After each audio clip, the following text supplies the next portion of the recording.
Alors bonjour mes chers amis, on est sur le site du bois Douglas au moment où on se parle.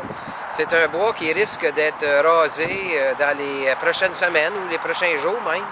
Et on est en train d'essayer de défendre ce boisé qui est un des rares boisés qui reste dans la ville de Saint-Jean.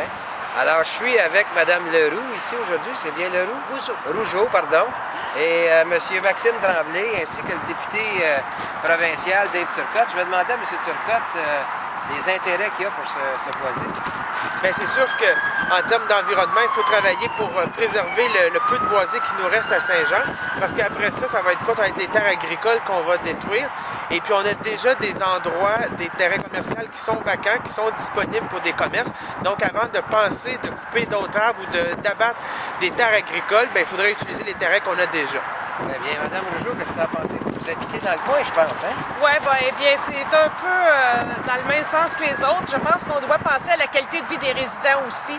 C'est beau de consacrer des terrains à des promoteurs, mais il ne reste que 7,2% de couverts boisés dans la ville de Saint-Jean. C'est les nouveaux chiffres qui viennent de sortir. C'est vraiment pas beaucoup. C'est en deçà du 12% qu'on suggère pour une bonne biodiversité.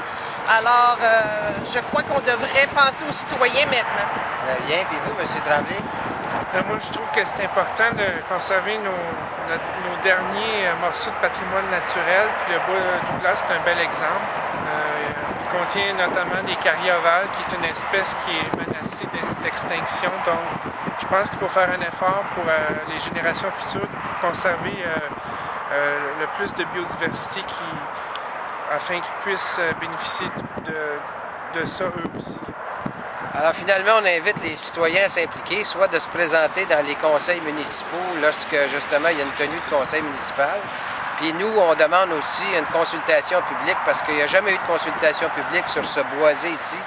Et je trouve que le maire devrait écouter les citoyens avant de passer aux actes. Alors on vous donnera une suite à tous ces événements. Merci, bonne journée.